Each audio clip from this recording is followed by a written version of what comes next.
साथ इस वचन को शेयर करूंगा।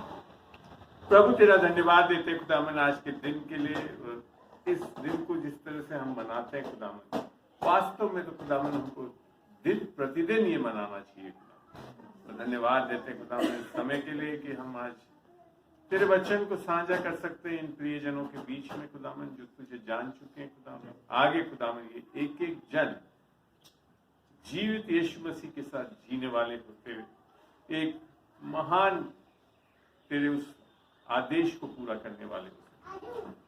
धन्यवाद देते इस समय के लिए। तेरे पवित्र लहू में एक एक जन को ढांपता हूँ, इस जगह को ढांपता हूँ खुदावन। आशीष बोलता हूँ यीशु के नाम से मांगता हूँ, आमीन आमीन। सबसे पहले तो मैं वो भ्रांतियां हटवाना चाहता हूँ आपके बीच में से जो क्रिसमस की है। आप अगर गूगल को हिट करेंगे और पूछेंगे उसमें क्या क्रिसमस बिब्लिकल है तो बड़ा स्पष्ट आ जाएगा नहीं है। क्यों? क्योंकि जिस तरह से क्रिसमस संसार में मनाया जा रहा है, जो कि इसी तक सीमित है कि एक लाल कपड़े वाला मोटा सा आदमी आता है जिसको सेंटा क्लॉज बोलते हैं, और वो गिफ्ट्स को दे जाता है, सॉक्स में मोजों में रख के बच्चे बड़े खुश हो जाते हैं। लोग बाग खाना पीना कर लेते हैं, क्रिसमस ट्री सजा लेते हैं घर में, और इसके अलावा उनको कुछ भी नहीं पता पड़ता कि क्रिसमस क्या है, क्योंकि मजा आ रहा है कि हम लोग खूब आनंद ले रहे हैं। वास्तव में ये क्रिसमस ऐसा कहीं पे भी बाइबल में मेंशन नहीं, इस तरह का क्रिसमस बाइबल में मेंशन नहीं। और ये जो कर रहे हैं वो मेरे हिसाब से समझ नहीं पा रहे हैं कि क्रिसमस का संदेश क्या है। तो इसके दूसरा जो एक्सट्रीम ले जाते हैं, जो लोग बाग जो मस्ती में ही चलने वाले भी ये बोलने लगते हैं क्योंकि बाइबल में क्रिसमस नहीं है तो हमको मनाना चाहिए। वास्तव में अगर इस तरह से मना रहे हैं तो नहीं मनाए तो बेहतर है कि सेंटा क्लॉज और क्रिसमस ट्री लगा लिया और उससे आनंद लेते, केक खा लिया, केक कटिंग कर ली, ये सब चीजों से। क्रिसमस के रोज अर्थात यीशु का जन्मोत्सव मनाना चाहिए, और ये इसके लिए उत्सव के रूप में मनाना चाहिए, क्योंकि जब अब मैं चाहूंगा कुछ लोग बाइबल भी पढ़ें, वचन से देखें अपन कि क्यों वो उत्सव के रूप में मनाया जा सकता है। बाकी आप एक्ट्स के चैप्टर में जो प्रारंभिक कलीसिया है वहां पे भी नहीं देखेंगे कि जिस तरह से हम लोग ये आजकल मनाते हैं क्रिसमस मनाया जा रहा है। निसंदेह लूका का खोले, लूका 2 और 10 के आगे से पढ़ते हैं। लूका 2 का 10 से पढ़ के देखते हैं जी। तब स्वर्गदूत ने उनसे कहा, मत डरो, क्योंकि देखो मैं तुम्हें बड़े आनंद का सुसमाचार सुनाता हूँ। ये यीशु का जन्म होने वाले के दिन की बात है। संसार वाले ही नहीं कोई माइको में चिल्ला रहे, स्वर्गदूत आकर बोल रहे हैं, घोषणा कर रहे हैं। वो वास्तव में इतना महान उत्सव है कि स्वर्गदूत आए और बोले, क्या बोले? मत डरो, क्योंकि देखो मैं तुम्हें बड़े आनंद का सुसमाचार सुनाता हूँ। और वहां बोला गया है कि आनंद का सुसमाचार। आप जो ये क्रिसमस में आनंद देते हैं, ये मैं कहता हूँ कुछ भी नहीं है। ये जो लोग बाग सेंटा क्लॉज में जाकर, मॉल में जाकर, होटलों में नाच लेते हैं, बकवास की बाकी चीजें कर लेते हैं, उससे कोई मतलब। यहाँ लिख रखा है आनंद का सुसमाचार बताते हैं। आगे पढ़े। जो सब लोगों के लिए होगा। और ये खाली ईसाई भाई लोगों के लिए होगा या कुछ लोगों के लिए होगा, ऐसा नहीं लिख रखा है। तो निस्संदेह यीशु का जन्मोत्सव के दिन जब जन्म होने वाला था तो स्वर्गदूतों बोले थे, और स्वर्गदूतों ने बोला ये आनंद का विषय होगा और ये सब लोगों के लिए आनंद का विषय होगा। इसके लिए हमको इसकी गहराई में जाना बहुत जरूरी है, क्योंकि संसार जो है, आप भाई के भी जैसे गवाही थी कि मेरे अंदर आनंद नहीं था, चीजें नहीं थी, तो ये आनंद का विषय जानना तो चाहिए कि ये आनंद कहाँ से आ रहा है और कैसे आ रहा है। चलिए आगे पढ़े। कि आज दाऊद के नगर में तुम्हारे लिए एक उद्धारकर्ता जन्मा है। ये यीशु मसीह का जन्म स्थान बेथलेहम में, दाऊद के नगर में उद्धारकर्ता जन्मा है। लेकिन ध्यान दीजिए इन शब्दों के लिए, यीशु मसीह दुनिया में जैसे लोग बाग मानते हैं यीशु मसीह बहुत अच्छा व्यक्ति था, एक नबी था, मुसलमान मुस्लिम फेथ में जैसे प्रॉफिट के रूप में मानते हैं, नबी के रूप में मानते हैं। और बहुत लोग संसार वाले मानते हैं यीशु मसीह बहुत अच्छे काम करता था, बहुत अच्छा था। ये जानने से कोई फायदा नहीं है। मैं कह रहा हूँ ऐसे तो बहुत लोग मिल जाएंगे इस संसार में जो बहुत अच्छा काम करते हैं, सब कुछ करते हैं, मगर बात वास्तव में आ रही कि वो एक उद्धारकर्ता के रूप में जन्म रहा है। आगे पढ़े। और यही मसीह प्रभु है। और खाली उद्धार करता ही नहीं, ये यीशु मसीह प्रभु भी है। लोग बाग संसार में यीशु मसीह को खाली एक उद्धारकर्ता के रूप में जानने में तत्पर, और आपको मैं बता दूं कई समाज ऐसी बात पे लगे हुए हैं, इसी से आनंदित हैं कि हाँ यीशु मसीह को हमने अपना लिया अपना उद्धारकर्ता तो हम हेवन पहुंच जाएंगे। ये एक मकसद मान के चलते हैं। नहीं, यीशु मसीह को दो रूप में हमको अपनाना है, उसे एक तो उद्धारकर्ता के रूप में और मसीह प्रभु के रूप में। ये जब तक दोनों चीज नहीं करेंगे तो वास्तव में ना तो उद्धार होगा और ना मसीह जीवन आपके अंदर आए। आप अगर अपने जो सो कॉल्ड क्रिश्चियन समाज में जाएंगे, सब मान लेते हैं हाँ यीशु मसीह हमारा उद्धार करता है, मगर जीवन देखें हम तो क्या मसीह उसके अंदर से जी रहा है? क्योंकि यीशु मसीह का जन्म, और खाली यीशु मसीह का जन्म नहीं, यीशु मसीह का पूरा जीवन और जो कार्य उसने इस संसार में किया, जो कि उसके सुसमाचार में रिफ्लेक्ट होता है कि वो हमारे पापों के लिए आया, हमारे पापों के लिए मारा गया, गाड़ा गया और तीसरे दिन जी भी उठा। ये तीनों चीज को समझना बहुत जरूरी है। तो खाली जन्मोत्सव मनाकर ही खत्म कर देते हैं लोग बात। और मैं तो जैसे मैं पहले अपने चर्चों में भी जाता था, हम लोग भी कई लोग हम लोग देखते थे कि खाली क्रिसमस पे आ जाते थे चाहे और ईस्टर पे आ जाते थे, बीच में क्या है क्या कर रहा है यीशु मसीह लोगों को पता ही नहीं। और मैं ऐसे लोगों को बोलता हूँ कि वो खाली एक तरह से बेबी जीसस को जान पाते हैं, मसीह को नहीं जान पाते। वो खाली एक यीशु मसीह जो क्या कहते हैं कपड़ों में लपटा हुआ एक अस्तबल में जन्मा उसको देखते हैं, मगर यीशु मसीह के जन्म के स्थान और बल्कि हम लोग गिफ्ट एक दूसरे को दे रहे हैं, जबकि उस टाइम सारे गिफ्ट यीशु मसीह को देने के लिए आए थे। और बड़े बड़े मैंने और बाइबल में वैसे वो बिब्लिकल तो है नहीं कि खाली 3 वाइज मैन मान लेते हैं, ऐसा नहीं लिख रखा है, कहीं 3 वाइज मैन नहीं लिख रखा। वो तो इसके लिए निष्कर्ष निकाल लेते कि 3 चीज चढ़ाई गई थी, उसके ऊपर सोना, मर और लुबान करती, तो इसके लिए सोचते शायद 3 जन ने करती। नहीं, बहुत से लोग आए थे राजाओं, क्योंकि वो राजाओं का राजा था। वो यीशु मसीह जिस दिन जन्मा था वो राजा के रूप में ही जन्मा था। इस पृथ्वी में आगे चल के वो पूर्ण रूप से राज भी करेगा जैसे आने के बाद जब लिख रखा है। तो वो है वो यीशु मसीह। छोटा मोटा यीशु मसीह नहीं है कि जो जन्मा और खत्म हो गया, थोड़ा सा बड़ा नेता बन गया, छोटे मोटे काम कर दिए। उसने ऐसी चीज के लिए जन्म लिया जो आपके संसार की हिस्ट्री को अर्थात मनुष्य जाति की इतिहास को बदल रहा है। और यहाँ तक कि अंग्रेजी कैलेंडर के हिसाब से भी सारा जो आज विश्व का कैलेंडर जो सर्वव्यापी है वो भी उसी के जन्म से और उसके पूर्व समय में यहाँ रहने और उसके यहाँ से मर के जी उठने का उसी पे BC और AD के रूप में जाना जाता है। तो ऐसा नहीं है कि यीशु मसीह बाइबल में ही है। यीशु मसीह आपको संसार की सारी जगहों में, पुस्तक में, सब में मिल जाएगा। अमूमन बाकी जो शास्त्रों को आप पढ़ते हैं तो वहाँ के पात्रों को आप इतिहास के नेचुरल हिस्ट्री जो है उसमें नहीं देखेंगे। बाइबल की जब आप पढ़ोगे तो वहाँ पे जो नेचुरल हिस्ट्री में भी जो लोग हैं उनको भी वहाँ उल्लेख कर रखा है, जैसे सीजर जो है और है हेरोडेस जो था उस टाइम गवर्नर, ये सब लोग हैं, दाऊद, सुलेमान राजा, ये सब नेचुरल हिस्ट्री में भी है। तो मैं इसके लिए मैं बहुत दृढ़ मेरा विश्वास है कि बाइबल जो ऐसी चीज है जो कि आपको नेचुरल हिस्ट्री के पात्रों के द्वारा और उनके द्वारा वो कंफर्म होता है कि वो एक सत्य लिखित ग्रंथ जो खरा उतरती है संसार की बाकी ग्रंथों में जो चीजें लिखी उसके साथ में। तो ये जानना भी बहुत जरूरी। तो यीशु मसीह के बारे में जो बाइबल से हम जानेंगे तब हमको समझ में आएगा कि यीशु मसीह का क्या जन्म होने का क्या कारण है।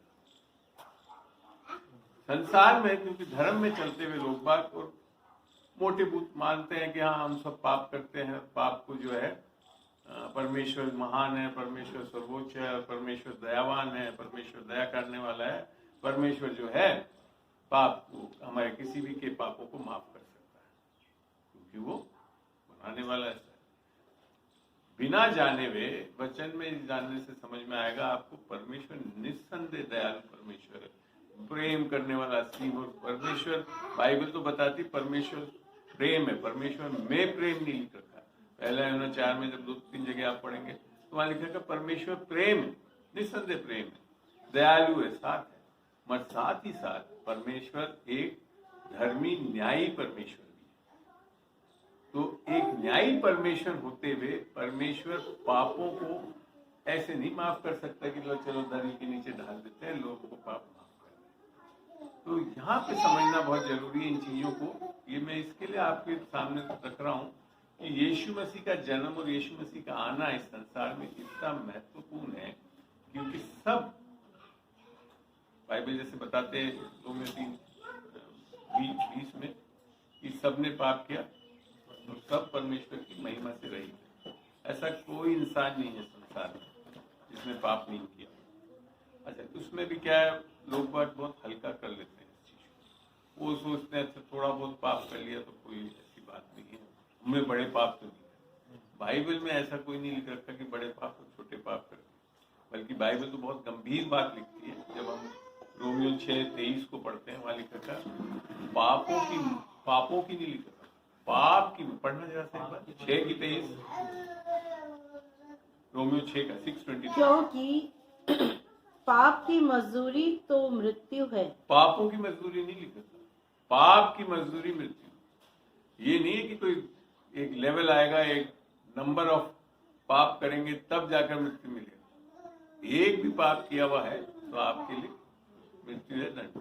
और उसके बाद सुसमाचार आगे, परंतु परमेश्वर का वरदान हमारे प्रभु यीशु मसीह में अनंत जीवन है।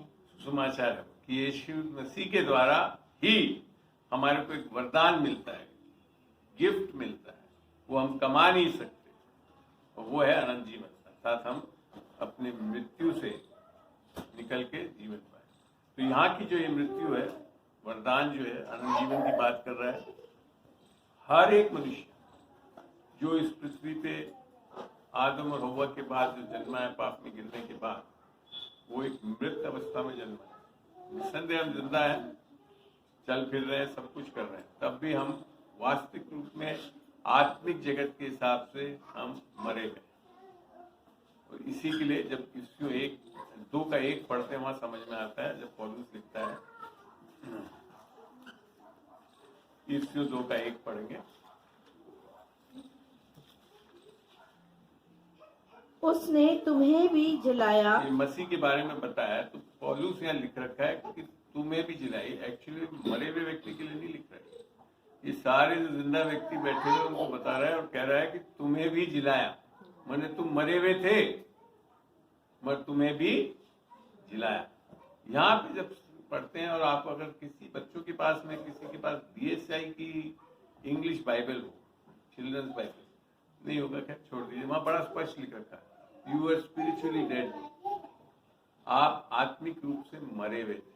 तो यही चीज है, क्योंकि आत्मिक रूप से मरने का कारण हमारे कर्मों के कारण नहीं मर रहे।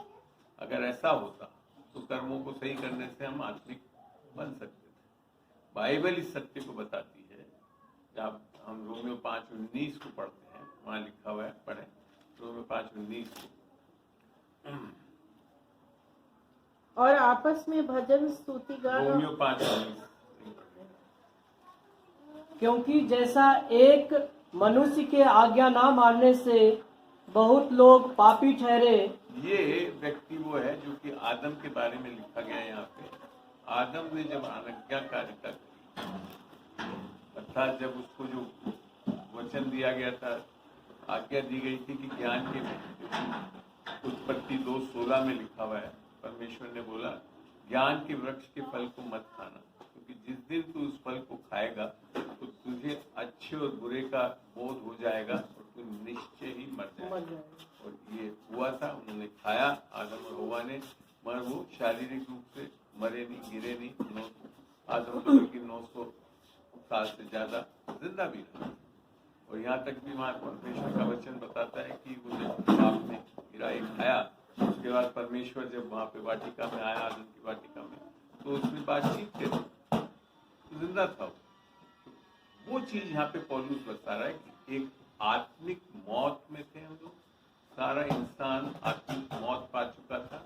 अर्थात तो ये मौत क्या था कि हमारा परमेश्वर की आत्मा से अलग हो आदम के कारण, और ये वापिस आत्मा से जुड़ना, ये सारी चीजें धर्म में लिख रखी है। आप चाहे हिंदू धर्म में देखें तो मोक्ष के रूप में लिख रखा है, हमारे बाइबल में लिख रखा है उद्धार के रूप में, माउंटेन्स की निजात। और बेसिकली मोक्ष, उद्धार जो भी है उसका मतलब यही है, जब मनुष्य की आत्मा जाकर परम पिता के आत्मा से एक हो जाए, मिल जाए, उसे मोक्ष बोलते हैं। चाहे किसी भी धर्म में ले लें, यही है। बस फर्क यह है कि धर्मों के हिसाब से हम लोग का समझ नहीं है। अक्सर जो लोगों का मानना है, यहाँ तक कि हमारे ईसाई भाई भी यही मानते हैं, जब मैं प्रीच करता हूँ कि क्या है इटर्नल लाइफ, अनंत जीवन कब शुरू होगा, कि हम जब मरेंगे उसके बाद शुरू होगा। और वही सबसे बड़ी भूल करते हैं, क्योंकि अगर मरने तक हमारे को पता ही नहीं है कि होगा, तो मरने के बाद क्या होगा, तो मान के चलो आपको समझ में ही नहीं आएगा। जीते जी और निस्संदेह बाइबल के हिसाब से मैंने देखा है कि जीवन एक ही है, एक बार मिला है, इसी में आपका सब कुछ होना है, आपका उद्धार होना है, आपका आत्मिक जन्म होना है। और नहीं हुआ तो आप निस्संदेह हमेशा हमेशा के परमेश्वर से अलग, और जो सारे धर्मों में नरक के बारे में विषय में बताया गया उसमें जाएंगे। क्योंकि अगर कोई भी एक पाप भी हमारे ऊपर रह गया तो हम परमेश्वर के सामने जाकर खड़े नहीं हो सकते। बाइबल बल्कि इसको स्पष्ट बताती भी है, पढ़ के देखते हैं। रोमियो 3 का 19 और 20 पढ़े। हम जानते हैं कि व्यवस्था जो कुछ कहती है उन्हीं से कहती है जो व्यवस्था के अधीन है। 19 और 20, 3, 19, 20। इसलिए कि हर एक मुंह बंद किया जाए और सारा संसार परमेश्वर के दंड के योग्य ठहरे, क्योंकि दंड के योग्य थे, और क्योंकि आगे भी पढ़ते, क्योंकि व्यवस्था के कामों से कोई प्राणी उसके सामने धर्मी नहीं ठहरेगा। इस आयत को समझने के लिए आपको समझना पड़ेगा कि धर्म क्या है। धर्म कोई सा भी ले लो, यहाँ तक कि ईसाइयत भी जो लोग बाग धर्म के रूप में अपना कर चल रहे हैं, वो यही मान रहे हैं व्यवस्थाओं का पालन करना, ये करना ये नहीं करना। यही चीज यहाँ बताई जा रही कि व्यवस्था आपको एक तरह से धर्म में चलना है, और लोगों ने ऐसे ही सोचा। यहाँ तक कि अपने अच्छे अच्छे लोगों ने जो पुस्तकें लिखी, अन्य धर्म में भी पुस्तकें लिखी, कि लोगों ने मनुष्य के अंदर पाप देखा, स्वयं के अंदर पाप देखा, तो उन्होंने सोचा कि अब इलाज क्या है कि अगर परमेश्वर से मिलना है तो हम ये पाप करना बंद करें, अच्छे काम करें, विश्वास लाएं, पवित्र बने, ताकि परमेश्वर से जुड़े। यही धर्म, किसी धर्म को भी ले लो। यहाँ तक मैंने बताया ना, मैं ईसाई धर्म में पैदा हुआ, मैं भी यही मानता था एक जमाने में कि मैं अच्छे काम करूंगा, विश्वास लाऊंगा, पवित्र बनूंगा, तो परमेश्वर से जुड़ जाऊंगा, बिना जाने में कि आत्मिक मौत का कारण, पाप का कारण जो कि आत्मा में है, वो आपके कर्म आधारित है ही नहीं, वो पहले आदम के कर्म के कारण आपके अंदर आ गया है। जैसे हमने अभी रोमियो 5:19 में पढ़ा, एक मनुष्य की अनाज्ञाकारिता के कारण हम सब पापी बने। तो इस आयत को पढ़ते ही मैंने एक बार पूछा भी प्रभु से, मैंने कहा प्रभु जब मेरे पाप का कारण मैं नहीं हूँ पापी होने का, तो मेरे ऊपर क्यों दंड किया गया? आदम करा हमारे दादा ने, तो हम क्यों आए? तो परमेश्वर ने कहा इसी आयत रोमी 5:19 का आगे पढ़े, अगला पार्ट रोमी 5:19 का 5:19। जैसा पाप 5:19 बीच में आ गई। 5:19। हाँ, क्योंकि जैसा एक मनुष्य के आज्ञा ना मानने से बहुत लोग पापी ठहरे, और उसका आगे वैसे ही जैसे एक मनुष्य के अनाज्ञाकारिता के कारण बहुत लोग पापी ठहरे, वैसे ही एक मनुष्य के आज्ञा मानने से बहुत लोग धर्मी ठहरेंगे। एक मनुष्य के, हम सबके आज्ञा मानने से नहीं लिख रखा, एक मनुष्य के आज्ञा मानने से हम सब धर्मी थे। धर्मी का मतलब है परमेश्वर से सही रिश्ता पाना।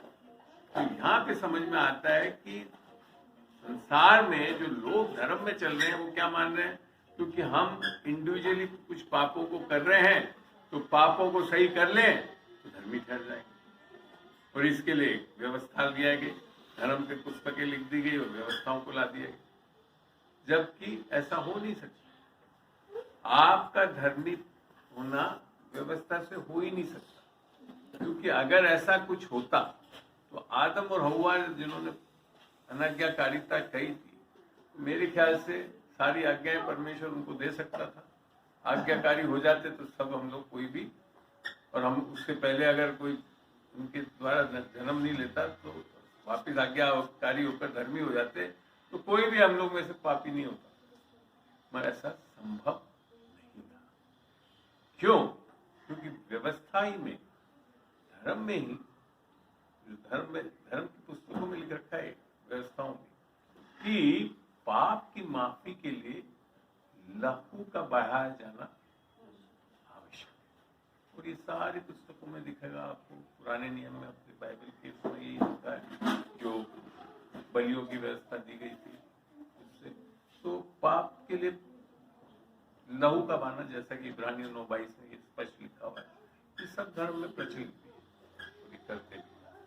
तो यहाँ समझ में आता है कि एक बार जब पाप में व्यक्ति गिरा और वास्तव में आत्मा में जो पाप होता है वो आपका अलगाव है परमेश्वर की आत्मा से अलग होना। आपके अंदर अब खाली अलगाव ही नहीं है, एक दूसरी आत्मा आकर और वास करने लगती है, जो लोगों को पता नहीं। लोग मानते कि नहीं, चलो हमारे अच्छा, हम बुरे, इतने बुरे नहीं है, मगर हमारे अंदर शैतान तो नहीं है, ये मानने लगते हैं लोग। ये बिल्कुल गलत है, क्योंकि बाइबल बड़ा स्पष्ट बताती, पढ़ते हैं वापिस इफिसियों, जब हमने 2:1 से पढ़ा, वापिस 1 से शुरू से करके 3 तक पढ़े, इफिसियों 2:1 से 3 तक। मैं इसके लिए इस चीज बता रहा हूँ कि जब तक हम इन चीजों को नहीं समझेंगे तो यीशु मसीह का जन्म भी क्यों सार्थक हुआ, क्यों हुआ, ये नहीं समझ में आएगा। जी पढ़ते हैं, इफिसियों 2:1 से पढ़ोगे? पढ़ो। उसने तुम्हें भी जिलाया जो अपने अपराधों और पापों के कारण मरे हुए थे। यहाँ बिल्कुल स्पष्ट समझ में आता है, और अपन सब जानते हैं कि हमने कुछ ना कुछ अपराध और पाप कर रखे और उसके कारण हम मरे हुए थे। मरे हुए उसके कारण नहीं थे, एक्चुअली मरे हुए थे इसके लिए अपराध और पापों को कर रहे थे, है ना। आगे, जिनमें तुम पहले संसार की रीति पर और आकाश के अधिकार के हाकिम अर्थात उस आत्मा के अनुसार चलते थे। अब यहाँ पे बता रहा है कि उस आत्मा के अनुसार चलते थे, जो अब भी आज्ञा न मानने वालों में कार्य करता है। ये है प्रॉब्लम। संसार इस बात को समझ ही नहीं पा रहा है कि ठीक है आज्ञा, आप देखो बाइबल ये भी स्पष्ट बताती है कि आप पापी अवस्था में होकर सारी आज्ञाकारिता कर सकते, उसमें कोई बड़ी बात नहीं, अच्छे काम कर सकते हो, सब कुछ। और संसार में भी आप देख लो, डकैत है, सारा लूटपाट कर रहा है, फिर अच्छा मदद भी कर रहा है लोगों को, पर गरीबों को दे रहा है, कुछ कर रहा है। तो ये बड़ा एक तरह से असमंजस में आ जाता है आदमी, जब लोगों को देखता है, संसार को देखता है, तो वो कंफर्टेबल यूं हो जाता है कि अच्छा पाप करके अगर हम अच्छे काम करने लग जाएं तो हमारे को पापों का परमेश्वर से नाप तोल करेगा कि हमने कितने अच्छे काम करे और कितने गलत काम करे, इसके लिए हम बच जाएंगे। पर ऐसा हो नहीं सकता। परमेश्वर के नजर में एक भी पाप के कारण आप मृत्यु दंड पाने के लिए, परमेश्वर का नियम तो यही है। तो यहाँ फिर देखने की बात आती है कि ये जो अवस्था है, और दूसरी बात की एक शैतानी ताकत जो है हमारे को लेकर चल रही, जिसके कारण हम इन चीजों में अटके हैं। और उसके कारण जो पहला पाप हुआ आदम से, उसके कारण 3 क्षेत्रों में श्राप आया, क्योंकि हम मनुष्य जो है वो 3 चीज का बना हुआ है। पहला थिस्सलुनीका 5:23 बोलती है, शांति का परमेश्वर आप ही तुम्हें पूरी रीति से आत्मा, प्राण और शरीर में, पढ़ देंगे, शांति का परमेश्वर आप ही तुम्हें पूरी रीति से पवित्र करे, पूरी रीति से पवित्र करे, और तुम्हारी आत्मा, प्राण और देह हमारे प्रभु यीशु मसीह के आने तक पूरे और निर्दोष सुरक्षित रहे। और 24वीं आयत पढ़े, तुम्हारा बुलाने वाला सच्चा है, वह ऐसा ही करेगा। इस आयत से अगर आप समझेंगे तो आप परमेश्वर आपको सही करना चाहता है, इसके लिए उसने यीशु मसीह को भेजा। और शांति का परमेश्वर और कोई नहीं है। शांति का राजकुमार कौन है? यीशु मसीह। बाइबल में अभी भी आज भी हमने पढ़ा यशायाह 9:6-7 में, कि वो है वो शांति का परमेश्वर, वो आपको सही करना चाहता है। इसके लिए यीशु मसीह नहीं आया होता तो ये संसार के लोग बच नहीं सकते, उद्धार नहीं पा सकते, आत्मा नहीं पा सकते थे, वापिस रिश्ता मोक्ष उद्धार नहीं हो सकता था। पर अब एक प्रश्न आता है कि यीशु आप में तो गिरे हुए बहुत साल हुआ, लगभग 4000 साल बाद यीशु मसीह को आया और यीशु मसीह आया, क्यों नहीं आ पाया परमेश्वर? ऐसा क्या हो गया कि परमेश्वर यीशु मसीह को नहीं भेज सका? कोई सोच के बता सकता है? एक उसने एनालिसिस किया होगा, अभी जरूरत नहीं है, जरूरत तो उसी दिन होगी भाई जब आदम गिरा। सर उस लेवल तक पापाचार हुआ नहीं हो रहा था। मैंने यही तो बोला, पाप का ऐसा थोड़ी है कोई लेवल है कि एक लेवल तक आने के बाद ही बचाने की जरूरत। ये सब धर्म ने सिखा रखा है। हाँ सर, मेरे को जो सही बात में आपकी, मैं भी ऐसे ही मानता था। और यहाँ तक मैं कहा आपको ये भी आयत बता दो जिससे कन्विंस भी हो जाएंगे आप। गलतियों का अगर 4 का 4 से पढ़ेंगे तो जब समय पूरा हुआ, हाँ ऐसे लिख सकता है, जब समय पूरा पढ़ना, गलतियों 4 का 4। परंतु जब समय पूरा हुआ तो परमेश्वर ने अपने पुत्र को भेजा जो स्त्री से जन्मा और व्यवस्था के अधीन उत्पन्न हुआ।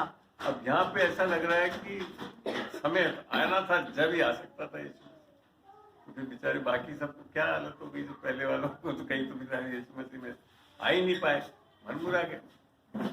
यहाँ पे एक सिद्धांत को समझेंगे जब भी समझ में आएगा। बाइबल में जब उत्पत्ति में परमेश्वर ने मनुष्य को रचा तो वहाँ उत्पत्ति 1:26-27 पढ़ा। फिर परमेश्वर ने कहा, हम मनुष्य को अपने स्वरूप के अनुसार अपनी समानता में बनाएं और वे समुद्र की मछलियां, आकाश के पक्षियों, घरेलू पशुओं और सारी पृथ्वी पर और सब रेंगने वाले जंतुओं पर जो पृथ्वी पर रेंगते अधिकार रखे। तब परमेश्वर ने मनुष्य को अपने स्वरूप के अनुसार उत्पन्न किया और अपने ही स्वरूप के अनुसार परमेश्वर ने उसको उत्पन्न किया, नर और नारी करके उस मनुष्य की सृष्टि की। और परमेश्वर ने उनको आशीष दी। अब ध्यान से सुनिए, परमेश्वर ने उनको आशीष दी और उनसे कहा, फूलो फलो। कहा, ये आप एक और बहुत बड़ा सिद्धांत मैं बता देता हूँ रेफरेंस के लिए। आशीष देने का सबसे बेस्ट तरीका है बोलना। परमेश्वर ने कहा, क्या कहा? फूलो फलो और पृथ्वी में भर जाओ और उसको अपने वश में कर लो। अपने वश में कर लो। इंग्लिश में यहाँ 4 शब्द यूज करा है बाइबल में। अगर इंग्लिश बाइबल पढ़ेंगे तो वहाँ लिखा था B fruitful, multiply, subdue and have dominion. तो हमको पढ़ना है। और सबड्यू जो है वो सारे जगत के जितने भी स्रोत हैं, चीजें हैं, उसको ऐसा उपयोग करना है कि खाली अपने लिए नहीं, सब मानव जाति सबके लिए वो उपयोगी हो सके। और चौथी चीज है, ये करने के लिए अधिकारी रूप से करना है। तो बेसिकली इस संसार को जो पृथ्वी को रच के परमेश्वर की समानता में बनाया, अर्थात हमको आत्मिक रूप में बनाया, आत्मा में हम समानता में परमेश्वर के, और हमारे को अधिकार दिया इस पे राज करने के लिए, इस चीज को चलाने के लिए पृथ्वी पे। तो पृथ्वी पे परमेश्वर सीधा कार्य कर ही नहीं सकता आज की तारीख में, क्योंकि वो वचनबद्ध है, क्योंकि वो सारा अधिकार उसने मनुष्य जो देह में था उसको दिया। और आज भी मैं आपको बता दूं, धर्म ने बिल्कुल ये मान लिया है कि परमेश्वर सर्वोच्च है, वो हमारे तो कठपुतली है, वो नचाता रहता है, ऐसा सब नहीं है, बल्कि उल्टा है। मनुष्य पृथ्वी पे एक तरह से ऐसा प्राणी या जन है जिसके बिना ना तो परमेश्वर कार्य कर सकता है और ना शैतानी ताकत कर। और इसके लिए हमारा ये जिम्मेदारी है कि हम इस अधिकार, इस चीजों को समझें और यीशु में होकर उस अधिकार को इस्तेमाल करें। तब जाकर परमेश्वर संसार में बदलाव होगा। अभी भी बोलते हैं अगर परमेश्वर है तो फिर ये सब ऐसा क्यों है? क्यों? क्योंकि इंसान को देखना है ये सब चीजें। परमेश्वर कब काम कर सकता है? जब परमेश्वर को आप अपने अंदर आने दोगे, और जब ऐसा व्यक्ति, विश्वासी व्यक्ति आत्मा से भरा हुआ चलेगा और कार्य करेगा, तब जाकर तो चंगाई होगी, तब जाकर कोई हाथ रखेंगे तो चंगाइयां होंगी, तब दुष्ट आत्माएं निकलेंगी। तो परमेश्वर आज अपने आप को बांध चुका था उत्पत्ति के इस आशीष के कारण कि वो स्वयं कुछ नहीं कर सकता था, यहाँ तक कि उसको भी करने के लिए देहधारी होना पड़ा, जो कि यीशु मसीह के रूप में है। अगर यीशु मसीह देहधारी नहीं होता तो परमेश्वर यहाँ काम नहीं कर सकता। तो ये बहुत महत्वपूर्ण इम्पोर्टेंस है यीशु मसीह का आने का, देहधारी होने का। इसके बारे में जब हम यशाया में पढ़े यशाया 9:6 पढ़ते हैं, यशाया 9:6, तो आप लोगों को समझ में आ रहा है कि क्यों यीशु मसीह का आना और क्या जरूरत थी, इस संसार में क्या प्रॉब्लम आ चुकी थी, उसका हल कैसे निकाल सकता था। क्योंकि हमारे लिए एक बालक उत्पन्न हुआ। यहाँ बाइबल में आप पढ़ेंगे तो लिखा है हमारे लिए एक बालक उत्पन्न हुआ, अर्थात यीशु मसीह जो देहधारी होकर एक मनुष्य के रूप में उत्पन्न हुआ, और हमें एक पुत्र दिया गया है। मगर पुत्र उत्पन्न हुआ नहीं लिखा था, यहाँ लिखा था पुत्र दिया गया। तो यीशु मसीह के बारे में जब हम बाइबल में पढ़ेंगे तो उसको दो रूप में संबोधित किया जाता है, मनुष्य के पुत्र अर्थात जो पैदा हुआ, और परमेश्वर का पुत्र क्योंकि वो स्वयं परमेश्वर था, उसको पैदा नहीं होना था, वो दिया गया। तो ये है यीशु मसीह की एक ड्यूअल नेचर कि वो संपूर्ण रीति से परमेश्वर है और संपूर्ण रीति से आप और मेरे जैसे देह में है, और देह में आकर ये परमेश्वर कार्य करता है। अगर ये नहीं उत्पन्न होता, अब बात आती तक विलंब क्यों हुआ? विलंब इसके लिए हुआ कि संसार में ये परमेश्वर ने भी जो कुछ किया वो वचनों को बोल के किया। जब उत्पत्ति में देखते हो आप तो परमेश्वर ने सारी सृष्टि किस तरह से करी? बोल के। तो यीशु मसीह को देहधारी होने के लिए भी किसी को बोलना पड़ता, तभी वो देहधारी हो सकता था। आई बात समझ में? तो वो एक मनुष्य होना चाहिए जो बोले, इस चीज को एक्सेप्ट करे। तो 4000 साल तक बाइबलों में प्रोफेसी होती रही यीशु मसीह के बारे में, जाएगा वो क्रूस पे टांगा जाएगा, शायद ने बोला, तो ये सारी चीजें बोलते रहे। अंत में कब पूरा हुआ? लूका में पढ़ते हैं, लूका 2:26 पढ़ के देखें, या 23-24 से पढ़े। आज जो भाई भी पढ़े थे वचन तो आप बता सकते थे, आज आपने उस वचन को पढ़ा है। लूका 2 का जी, एक ही पढ़ा था मैंने शायद। चलिए आप 26 के ऊपर से पढ़ना। यरूशलेम 25 से पढ़ी हूँ। यरूशलेम में शमौन नाम एक मनुष्य था, वह मनुष्य धर्मी और भक्त था, और इस्राएल और पवित्र आत्मा द्वारा उस पर प्रकट हुआ था कि जब तक लूका का वो वचन यूं है, जब मरियम ने बोला, स्वर्गदूत ने बोला तेरे ऊपर, एक 8 से पढ़ा था मैंने। जब स्वर्गदूत जब स्वर्गदूत उसके पास से स्वर्ग को चले गए तो गरड़िए। आप वो पढ़े, मैं बता रहा हूँ उस वचन को ढूंढ लें, इधर ही 1 में या 2 में ही होगा। 1 में जहाँ लिखा होगा कि जो स्वर्गदूत ने आकर मरियम को बोला कि तुझ पर पवित्र आत्मा उतरेगा। हाँ, मैंने पढ़ा था ना वो। हाँ, ये वचन है, वहां से पढ़ना। हाँ, ठीक है। मैं वचन का नंबर और चैप्टर भी बता दें। एक है, 1 का 26 से मैंने पढ़ा था, मैं पढ़ देता हूँ। जी पढ़ 26। 6वें महीने में परमेश्वर की ओर से जिब्राइल स्वर्गदूत गलील के नासरत नगर में एक कुंवारी के पास भेजा गया, जिसकी मंगनी यूसुफ नामक दाऊद के घराने के एक पुरुष से हुई थी। उस कुंवारी का नाम मरियम था। स्वर्गदूत ने उसके पास भीतर आकर कहा, आनंद और जय तेरी हो, जिस पर परमेश्वर का अनुग्रह हुआ है, प्रभु तेरे साथ है। वह उस वचन से बहुत घबरा गई, सोचने लगी किस प्रकार का अभिवादन है। स्वर्गदूत ने उससे कहा, हे मरियम, भयभीत न हो, क्योंकि परमेश्वर का अनुग्रह तुझ पर हुआ है। देख, तू गर्भवती होगी और तेरे पुत्र उत्पन्न होगा, तू उसका नाम यीशु रखना। वह महान होगा और परम प्रधान का पुत्र कहलाएगा, और प्रभु परमेश्वर उसके पिता दाऊद का सिंहासन उसको देगा। अब ये सब गब्रिएल क्या बोल रहा है? यीशु मसीह के जन्म के लिए सब चीज बता रहा है। आगे, और वह याकूब के घराने पर सदा राज्य करेगा और उसके राज्य का अंत ना होगा। मरियम ने स्वर्गदूत से कहा, यह कैसे होगा? मैं तो पुरुष को जानती ही नहीं। अभी भी सवाल ही कर रही हो, मैं तो पुरुष को जानती नहीं। आगे क्या? स्वर्गदूत ने उसको उत्तर दिया, पवित्र आत्मा तुझ पर उतरेगा और परम प्रधान की सामर्थ्य तुझ पर छाया करेगी, इसलिए वह पवित्र जो उत्पन्न होने वाला है परमेश्वर का पुत्र कहलाएगा। मन उत्पन्न होने वाला है और परमेश्वर का पुत्र कहलाएगा। ये सब बोल दिया उसने। तब भी यीशु मसीह वो गर्भवती नहीं हुई। कब भी गर्भवती देखते हैं। पढ़े आगे। और देख, तेरी कुटुम्बनी इलिशिबा के भी बुढ़ापे में पुत्र होने वाला है। यह उसका जो बांझ कहलाती थी 6वां महीना है, क्योंकि जो वचन परमेश्वर की ओर से होता वह प्रभाव रहित नहीं होता। वचन जो परमेश्वर की ओर से होता वो प्रभाव रहित नहीं होता। आगे।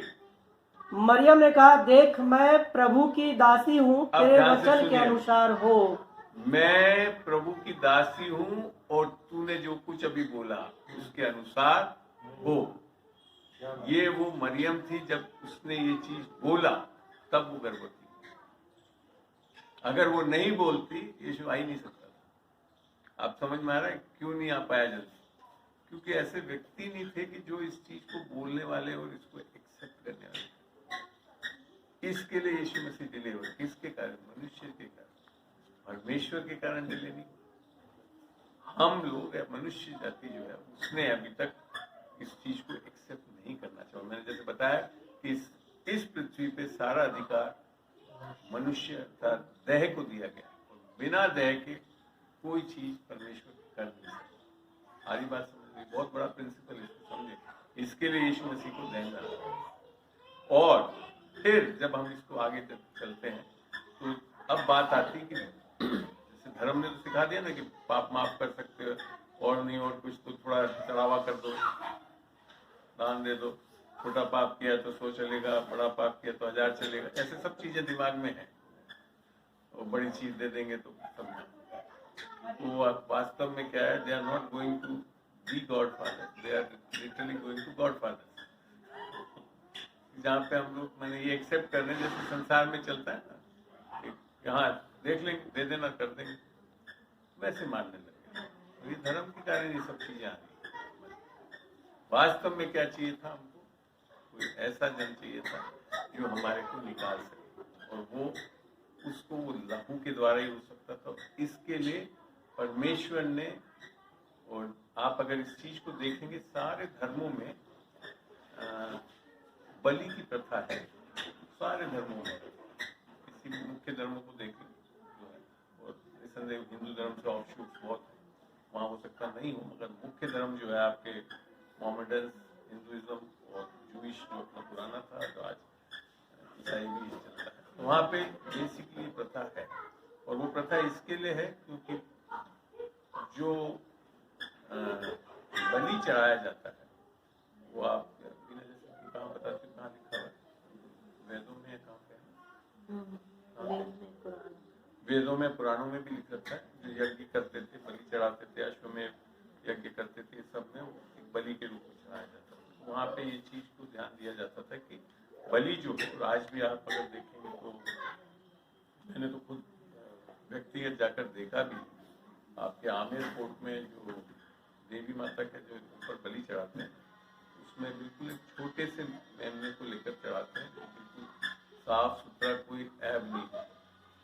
वो चीज आज अपने बाइबल में भी है, पुराने नियम में। जब पुराने नियम में जो व्यक्ति पाप करता था तो उसको याजक के पास एक मेमना लेकर आना पड़ता था या शीप लेकर आना पड़ता था, और भी जानवर थे। गरीब लोग भागता लेकर आ सकते थे, बड़े लोग बैल भी लेकर आते थे। तो पापों के लिए क्या करते थे कि वो याजक के पास लेकर आता, तो याजक जो चीज देखता था वो लोग को नहीं जांचता था, वो बलि को जांचता था। और बलि को ये देखा जाता था कि वो निष्कोट और बेऐब हो जो चढ़ने वाला, क्योंकि ये जो आया वो तो पता है वो पाप कर चुका, वो तो बेऐब है ही नहीं, उसको जांचने की जरूरत नहीं थी, बलि को जांचना पड़ता था। और जब वो ऐसा होता था तो उसके ऊपर सर पे हाथ रखते थे, जिसमें ये माना जाता था कि आज भी अपने शहर में क्या मोहम्मदन फेथ में है, बकरा ईद ऐसे ही करा जाता है कि वो हाथ रखते तो ये मानते हैं कि उसकी पाप सारे उसमें चले गए और उसकी जो बेऐब है वो उसके अंदर धार्मिकता आ गई और फिर वो बलि चढ़ा दी जाती थी। इस तरह से वो व्यक्ति जो है जब तक अगली बार पाप नहीं करे तब तक के लिए वो निष्पाप माना जाता था उसके लिए। तो यही चीज प्रथा थी। उस चीज को परमेश्वर ने यीशु मसीह को ऐसा बलि बनाकर भेजा तभी यूहन्ना 1:29 में जब हम पढ़ते हैं सुसमाचार 1:29, जब यूहन्ना यीशु मसीह को देखता है पहली बार आते हुए, तो क्या बोलता है वो? देखो परमेश्वर का मेमना आता है जो जगत के पाप को उठा ले जाए। खाली एक को नहीं, दो को नहीं, पूरे जगत के पाप। यहाँ तक जो सुसमाचार भी है वो पूरे जगत के लिए। परमेश्वर ने जगत से ऐसा प्रेम किया, कोई एक धर्म के व्यक्ति किससे नहीं, सबसे प्रेम किया, क्योंकि सब पाप में गिर चुके। पाप सर्वव्यापी था, पूरे संसार में जगत में था, और वो एक मनुष्य के कारण आया। तो धर्मों में चलने से जो हम लोग ऐसी चीजों में चलने लगते हैं ना कि हाँ सब एक है फलाना, ऐसे नहीं हो सकता। परमेश्वर इस दृष्टि से नहीं देखता। ये तो अपन ने कंपार्टमेंटलाइज कर लिया है। धर्म जितने भी आए वो पाप में गिरने के बाद है। तो उसमें क्या था कि हमेशा यही देखा जाता है कि प्रॉब्लम है तो प्रॉब्लम का सोल्यूशन कैसे कर लें कि इन चीजों को करने लग जाए, जबकि परमेश्वर ने सही प्रॉब्लम को डील करा। इस सब जगत पूरा पाप में गिरा हुआ था, उसके लिए एक बलि तैयार कर, ताकि वो बलि के द्वारा हमको निजात मिल सके, पापों से छुटकारा मिल सके। इसके लिए यीशु मसीह के लिए जब हम मत्ती 1:21 पढ़ के देखें, मत्ती 1:21,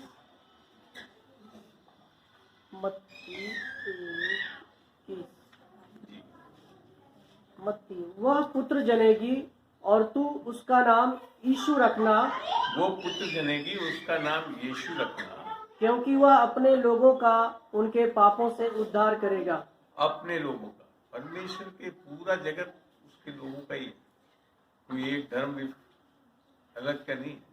पूरे परमेश्वर तो हमको उस दृष्टि से देखता है कि पूरा जगत जो है उसका है, उसके बनाए हुए हैं। परमेश्वर के साथ यही तो चीज है कि परमेश्वर पापियों से नाराज नहीं, पाप से घृणा करता है। और पाप का प्रॉब्लम पहला आदम है जिसके कारण आया, और उसका सोल्यूशन निकालने के लिए भी परमेश्वर को ही करना पड़ा। इंडिविजुअली हम लोग ये धर्मों और इससे नहीं कर सकते, और इसके लिए परमेश्वर ने ऐसा बलि बनाया जो कि जाकर सबके लिए बलि हो सके। उसके लहू बहाने से कुछ एक कौम नहीं, पूरे संसार को माफी मिल सके। पढ़ते हैं पहला यूहन्ना 2 का 1 और 2 पढ़ के देखते हैं।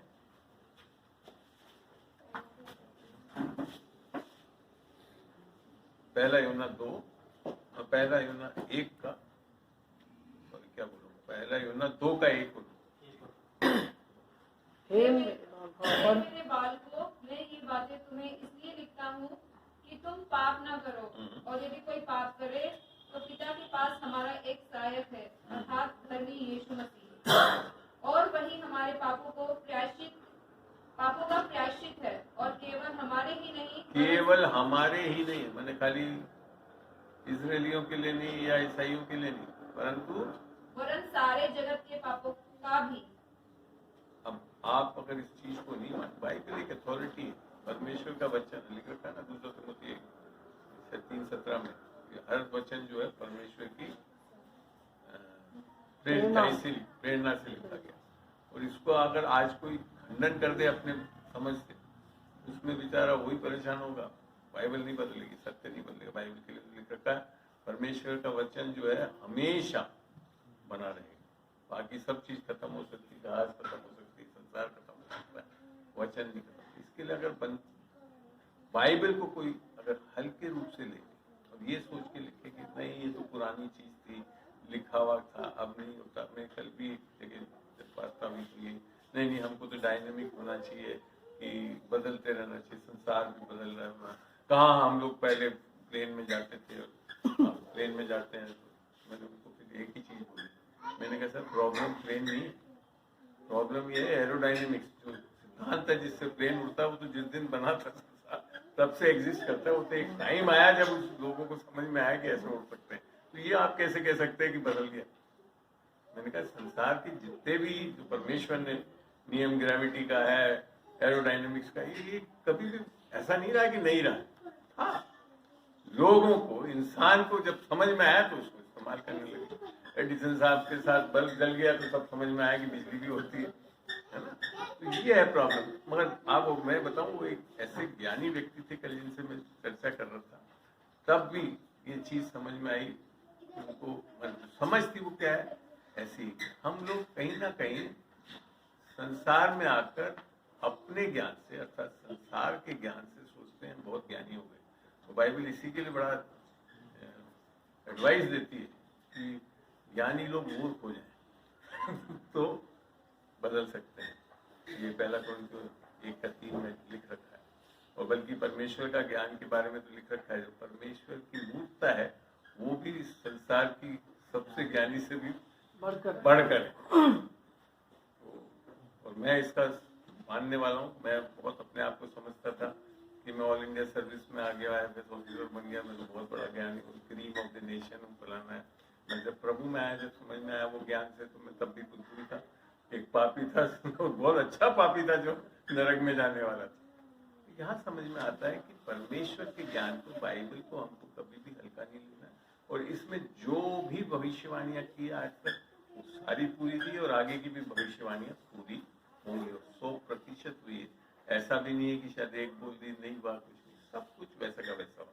यीशु मसीह का जन्म 700 साल पहले उसने बताया था। ये शायद पढ़ के देखते हैं, ये शायद 7 का 14 होगा शायद। एक कुंवारी जन्म देगी, क्या ऐसे लिखा होगा, जिसका नाम इस कारण प्रभु आप ही तुमको एक चिन्ह देगा। हाँ सुनो, एक कुमारी गर्भवती होगी और पुत्र जनेगी और उसका नाम इमानुएल रखेगी। कितना स्पष्ट लिख रखा और वो चीज पूरा हुआ? ऐसा हुआ ही नहीं। पर मैं जो बता रहा था ना कि वचन में लोग बात बोल तो रहते, यशायाह ने ये चीज बोली तो थी, मगर वे बोलते बोलते कब पूरा हुआ? जब मरियम ने उसको ग्रहण करा। तो आप भी जब इस वचन को ग्रहण करते हैं तभी आपका नया जन्म होता है। लिख रखा ना, पत्रस 1:23 पढ़े। हमारा नया जन्म किससे होता है ये देखते हैं वचन में। 1:23, पत्रस 1:23 जी पढ़े। क्योंकि तुमने नाशवान नहीं पर अविनाशी बीज से परमेश्वर के जीवते और सदा ठहरने वाले वचन के द्वारा नया जन्म पाया है। ये है वो चीज। और वो अविनाशी बीज कौन है? यीशु मसीह। क्योंकि यीशु मसीह स्वयं वचन, आदि में वचन था, वचन परमेश्वर के साथ था, वचन देता रही। जब आप यूहन्ना को पढ़ेंगे तो वहां लिख रखा है। और वो अनुग्रह और सच्चाई से, सच्चाई हमेशा परमेश्वर यीशु मसीह में है और कोई नहीं। इसीलिए जब भी उसने बोला यूहन्ना 14:6 में कि मैं ही मार्ग, मैं ही सत्य, मैं ही जीवन हूँ, मेरे बगैर कोई परमेश्वर के पास नहीं लिख रखा, कोई पिता के पास नहीं जा सकता। तो संसार में धर्म से लोग बाग ये तो जानते हैं कि एक परमेश्वर है, यहाँ तक भी निष्कर्ष पाया जाते एक ही है वो, पर ये नहीं जान पाते कि वो पिता है। क्योंकि रिश्ता यीशु मसीह से ही मिल सकता है। अलगाव पहले आदम के कारण, दूसरा आदम वो रिश्ता दे सकता है, वो आत्मा के द्वारा होता है। जब यीशु में भी पढ़ते हैं तो वहां लिखा है परमेश्वर की आत्मा के द्वारा हम पिता से मेल मिलाप कर सकते हैं।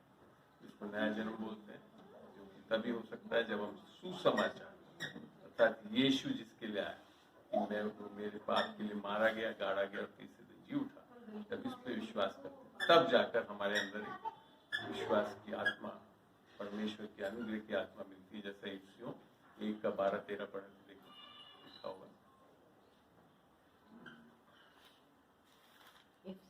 1:12 और 13 कि हम जिन्होंने पहले से मसीह पर आशा रखी थी उसकी महिमा की स्तुति के कारण हो, और उसी में तुम पर भी, जब तुमने सत्य का वचन सुना जो तुम्हारे उद्धार का सुसमाचार है, और जिस पर तुमने विश्वास किया, प्रतिज्ञा की वे पवित्र आत्मा की छाप लगी। वह उसके मोल पवित्र आत्मा की छाप लगी। आत्मा वापस हमारे अंदर रेस्टोर हो जाती है। जो चीज खो चुके थे आदम के कारण, दूसरे आदम के आज्ञाकारिता के कारण, आज हम हर कोई जो इस चीज पे विश्वास करता है कि यीशु मसीह ने हमारे पापों को ले लिया, हमारे पापों का दंड सह लिया और वो गाड़ा गया और तीसरे दिन जी उठा, तो उसके अंदर वो आत्मा जो खो दी गई थी वो मिल जाती है। उसको समझने के लिए पढ़ते हैं रोमियो 10:9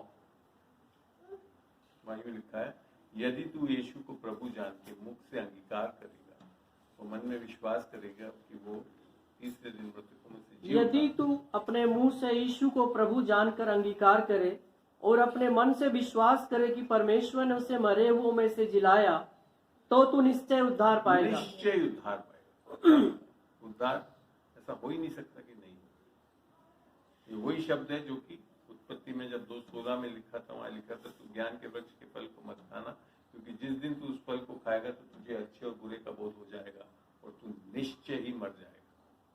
वहां पे आत्मिक पतन हुआ, यहाँ आत्मिक वापिस हम जुड़ रहे हैं, और ये है इसके कारण यीशु मसीह को आना पड़ा। अब जब दूसरी चीज मैं आज शेयर करना चाहता हूँ, जो इवन कई बार हम लोग मसीही जनों में भी नहीं देख पाते। उद्धार पाने के बाद हम लोग अभी भी सोचते हैं कि जो यीशु मसीह जो है ना, वो पहले हमारे अंदर खाली एक बच्चे के रूप में जन्म था, फिर वो जब बढ़ेगा तो हम बढ़ेंगे और तब हम आत्मिक होंगे। ऐसा बिल्कुल गलत है ये सोच। दिन आप उद्धार पा रहे हो, आपके अंदर पूर्ण रूप से यीशु मसीह जो जीवता परमेश्वर है वो आपके अंदर वास करता है। इस सोच के कारण, जो पहली वाली सोच जो मैंने बताया, उसके कारण लोग अभी सोचते हैं अच्छा विश्वासी होकर तो अभी मैच्योरिटी आएगी, धीरे धीरे हो सकता है 20, 25, 30, 40, 60 साल में जाकर हम यीशु जैसे चलने वाले हो जाए। ये बिल्कुल गलत सोच है। 10 साल का बच्चा जिसने यीशु को पा लिया, उसके अंदर भी यीशु मसीह उतना ही सामर्थ्य है जितना कि एक बुजुर्ग में पाया। बात है समझने की। पढ़ते हैं, बोलिए तुमने कुलुस्सियों 2:9। मेरे को इसीलिए मेरी वाइफ अच्छी लगती है कि फटाफट आगे पढ़ के चलती है। कुलुस्सियों 2:9 पढ़ के देखिए। इसलिए क्योंकि उसमें ईश्वर की सारी परिपूर्णता संदेह वास करती है। इसमें खाली ये नहीं लिखा है, यहाँ पे हिंदी में बड़ा अच्छा लगता है मेरे को शब्द ईश्वर क्या लिखा है? ईश्वर तत्व। अर्थात क्योंकि परमेश्वर इस बाइबल का त्रिएक परमेश्वर है, तो सारा त्रिएकता इसके अंदर वास करती। किसके अंदर? यीशु मसीह। तो यीशु मसीह एक्चुअली में जन्मा जिस दिन, उस दिन उसके अंदर त्रिएक परमेश्वर था, क्योंकि पवित्र आत्मा से ही जन्मा था। मगर निस्संदेह शरीर के रूप में उसको बढ़ना पड़ा, विजडम गेन करनी पड़ी, सब चीजें वो करा भी उसने, बल्कि मगर इतनी जल्दी करा कि 13 साल में ही जाकर वो तो परमेश्वर पिता के कामों को करने लग गया। वहां के फरीसियों और सदूसियों को भी उसने निरुत्तर कर दिया था। समझ में आई बात? ये है वो सामर्थ्य। जब यीशु मसीह 13 साल में निरुत्तर कर सकता, तो हम भी जन्म पाए हुए सब कर सकते हैं। समझ में आ रही बात? ये हम लोग कहीं ना कहीं कुछ ना कुछ ऐसी सोच डाल दी जाती है कि नहीं नहीं अभी तो नहीं हुआ जी। हाँ, पूरा नहीं पढ़ा, परमेश्वर 9 ही पढ़ा भी। और 10वां है, और तुम उसी में, और तुम उसी में, जब तुमने उद्धार पढ़ लिया, आत्मा पा ली, यीशु मसीह में आ गए, तो उसमें क्या है? हम भरपूर हो गए हो। होगे नहीं लिख रखा है हमारे आधे से ज्यादा क्रिश्चियनों का कि भरपूर ये कहीं करके यहाँ लिख रखा भरपूर हो गए हो। क्यों नहीं पढ़ते हैं वचन को? क्यों नहीं समझते इस चीज? भरपूर हो गए हो, जो सारी प्रधानता और अधिकार का शिरोमणि है। सारी प्रधानता और अधिकार। तो जब तक इन वचनों से नहीं जानेंगे, देखिए सामर्थ्य गुब्बारे भी डरने लग गए। तो ये है ये सामर्थ्य। यीशु मसीह जिस दिन आपने नया जन्म पाया, आपके अंदर आ गया, वो सामर्थ्य यीशु मसीह है। वो बेबी क्राइस्ट नहीं है जो चरनी में पड़ा हुआ है और अभी तक हम कुछ नहीं कर सकते। ये बता रही था। एक और जगह से पढ़ के देखते हैं, इफिसियों 1:19 से पढ़ के देखते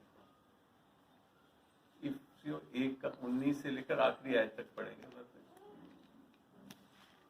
ये मैं इसके लिए आपको बता रहा हूँ कि यीशु मसीह का जन्म होना वो कर चुका है, जो चीज हो चुकी है, और उसकी सामर्थ्य हम में, और उसकी सामर्थ्य हम में जो विश्वास करते हैं। विश्वास करते हैं कितनी किसपे? महान यीशु है। मसीह पे। वो कितनी महान है। ऐसा भी नहीं, इंग्लिश में लिख रखा बड़ा अच्छा वर्ड है, सो एक्सीडिंगली ग्रेट। खाली ग्रेट नहीं है, एक्सीडिंगली ग्रेट। कितनी महान है। महान भी नहीं लिख रखा, कितनी महान है। आप समझते हैं, आप विश्वासी होकर कितने महान है। जब भी तो आपने गाना गाया, हाथ रखा, तभी तो इतनी बड़ी बड़ी चीजें होती हैं। कितनी महान है। जी हाँ भैया। उसकी शक्ति के प्रभाव के उस कार्य के अनुसार जो उसने मसीह में किया, उसके मरे हुओं में से जिलाकर स्वर्गीय स्थानों में अपनी दाहिनी ओर सब प्रकार की प्रधानता और अधिकार और अब सामर्थ। देखिए, मसीह को जब जी उठाया परमेश्वर ने, एक समय था जब परमेश्वर ने सृष्टि की संरचना की, उस समय एक सामर्थ्य इस्तेमाल करी, बोला और सब कुछ हुआ। बस सबसे ज्यादा सामर्थ्य पता परमेश्वर को कब लगी? जब मसीह को मृतकों में से जी उठाया, तब। क्योंकि उस टाइम जब सृष्टि करी, जब सारी शैतानी ताकत कोई विरोध नहीं कर रही थी, होने दे रही थी, मगर जब मसीह को उठाने चले तब जाकर उनको अवसर। और जब आप देखोगे इसके बारे में, जब पढ़ोगे आप साम्स 22 में तो लिखा है वहां पर पूरा अंधकार, और यीशु मसीह के जब क्रूस के टाइम में दोपहर के 3 बजे अंधकार छा गया था, तो ऐसा लग गया था कि कुछ सारी अंधकार की शक्तियां आ चुकी थी और वो मारा गया, उसको गाड़ दिया, और उस बीच में से परमेश्वर ने उसको जिलाया। सबसे ज्यादा सामर्थ्य परमेश्वर का आज तक इस्तेमाल करना पड़ा, वो आपको कैंसर की हीलिंग के लिए नहीं है, आपको नया जन्म देने के लिए वो सामर्थ्य इस्तेमाल करता है, अर्थात जो यीशु मसीह को जी उठाने के लिए वो सामर्थ्य है। आगे पढ़े भैया, वापस थोड़ा रिपीट करते हैं लास्ट जो पढ़ रहे थे। जो उसने मसीह में किया कि उसने मरे हुए में से जिलाकर स्वर्गीय स्थानों में अपनी दाहिनी ओर सब प्रकार की प्रधानता और अधिकार और सामर्थ्य और प्रभुता के और हर एक नाम के ऊपर, कुछ बचा सबके ऊपर, हाँ, जो ना केवल इस लोक में पर आने वाले लोक में भी लिया जाएगा, बैठाया, हाँ, और सब कुछ उसके पांव तले कर दिया, हाँ, और उसे सब वस्तुओं पर शिरोमणि ठहराकर कलीसिया को दे दिया। किसको दे दिया? अपने पास रख लिया।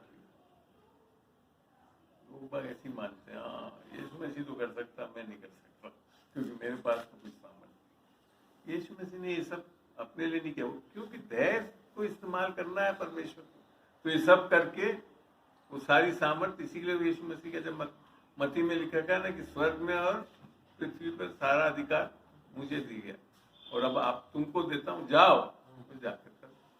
तो आज संसार में जो भी बुराइयां फैलाना हो रही है, ये सब चीजों को मिटाने के लिए परमेश्वर को आने की जरूरत नहीं है। परमेश्वर आपके अंदर से जीना चाहता है, जो कि गलतियां 2:20 में पौलुस ने भी लिखा कि मैं यीशु मसीह के साथ क्रूस पे चढ़ा दिया गया, मैं जीवित नहीं हूँ परंतु यीशु मसीह मुझ में जीवित है, और मैं जो जीवन इस देह में जी रहा हूँ वो केवल यीशु मसीह के विश्वास से, जो मुझसे प्रेम करता है और मेरे लिए मारा गया था। सुसमाचार के कारण ये सब कुछ संभव हो रहा है। तो ये जरूरत है, आज संसार को जानना ये जरूरत है कि यीशु मसीह का जन्म होना और उसका यहाँ जीना और मरना और जी उठना जो हुआ, ये परमेश्वर की योजना थी, और ये योजना तब पूरी हुई जब मनुष्य ने उसको अंगीकार करा, और तब जाकर ये चीजें हो सकी। और आज भी हम जब इस अधिकार को लेकर चलेंगे नहीं और इस सुसमाचार को बताएंगे नहीं, और इस परमेश्वर की आत्मा जो आप पाए हुए उसको मेरे को ये भी बड़ा अजीब लगता था जब एक्ट्स में और जोएल में लिखा गया कि अंत के दिनों में परमेश्वर अपनी आत्मा को उंडेलेगा। मैं एक दिन पूछा, मैंने कहा प्रभु ये उंडेलने की क्या जरूरत है तेरे को? तो आत्मा बरस जा ऊपर। मैं नहीं कर सकता, वो उंडेलता ही है। वो पहले किसी लोगों को भरता है और फिर उनके द्वारा उंडेलता है। शरीर इस्तेमाल करना पड़ेगा उसको। तो बिना आपके और मेरे आज परमेश्वर की आत्मा उंडेली भी नहीं जा सकती। क्यों? क्योंकि यहाँ पे सीमित है। इस पृथ्वी पर परमेश्वर ने अपने आप को एक सीमा में बांध दिया, पहले वादे के कारण, आशीष के कारण, और उसके लिए घबराया नहीं कि वो नहीं होगा। उसने पूरा भी करके दिखा दिया कि मनुष्य के रूप में यीशु मसीह को बुलाकर दिखा दिया कि वो कितना सामर्थ्य है, और धैर्य को हम इस्तेमाल कर सकते हैं। इसके लिए आज हमको विश्वासी बन के बैठे नहीं रहना है कि हम स्वर्ग चले जाएंगे। इसके लिए अगर उद्धार पा रहे तो बेकार है, बल्कि यीशु मसीह ने खुद ने बोला, यूहन्ना 14:12 पढ़ के देखें।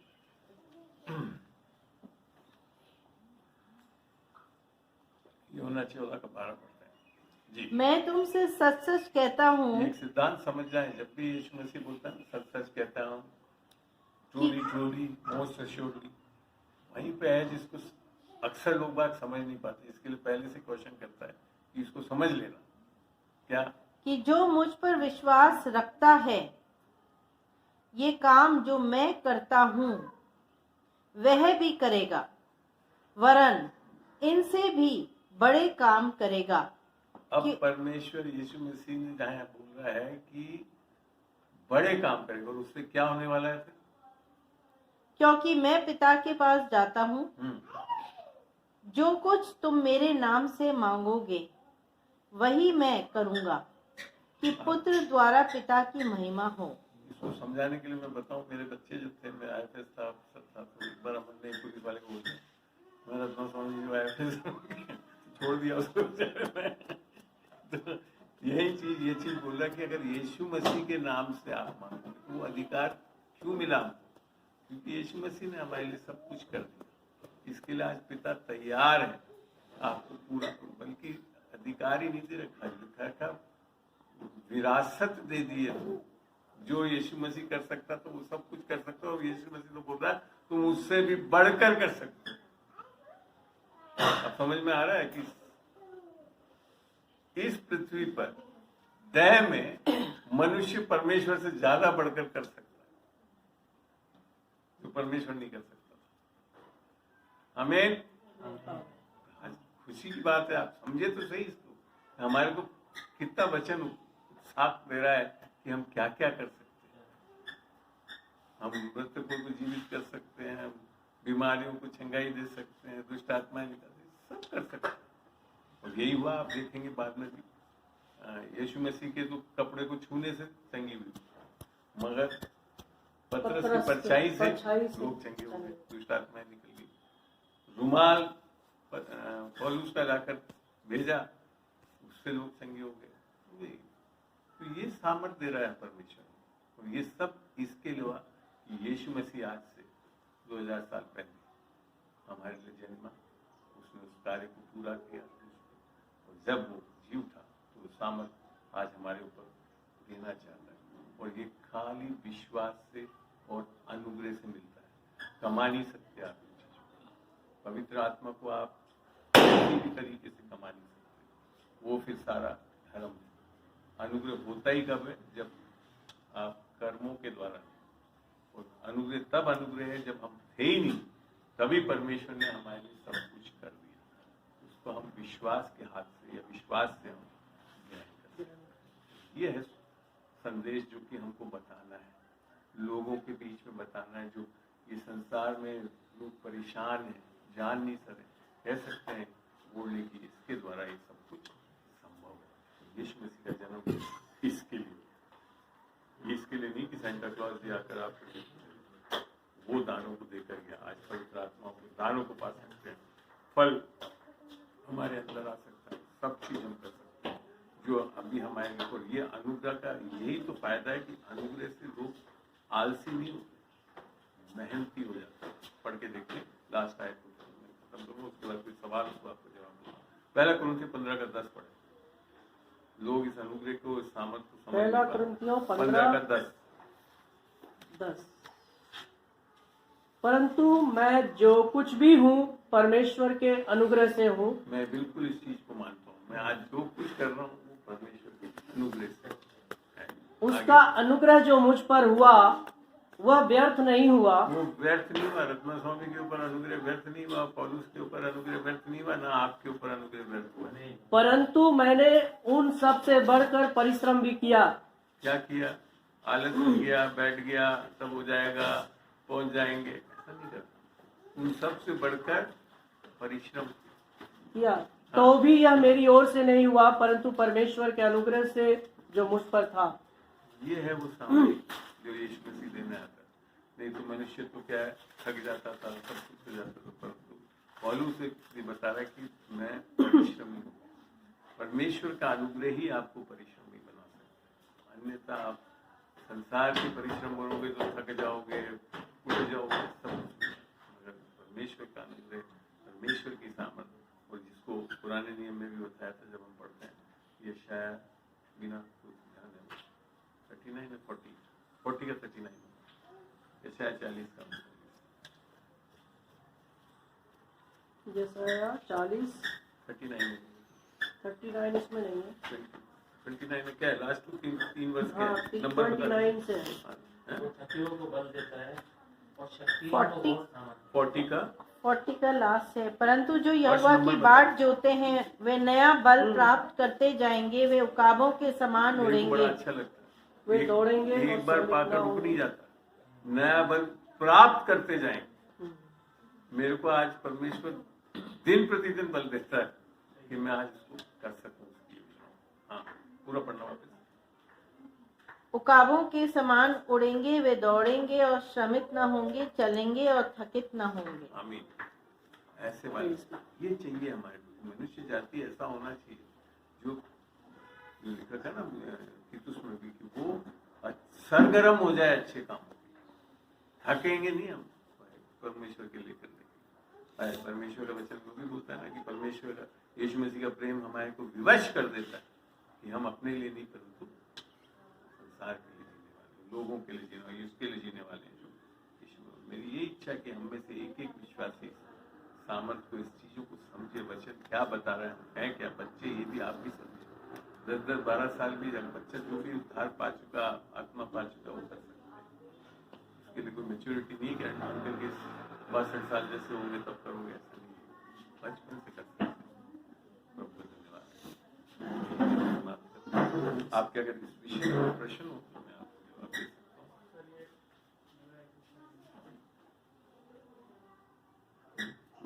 क्वेश्चन थोड़ा जोर से बोलो। मेजोरिटी बन चुकी है ना, जैसे अभी फॉलो किया जा रहा है, अधर्म को ज्यादा पैसा कमाना है। मेन जो मोटिव हो गया ना अभी जो सारा चल रहा है, वो मोटिव हो गया पैसा आना चाहिए, चाहे नीतिगत हो या नहीं हो।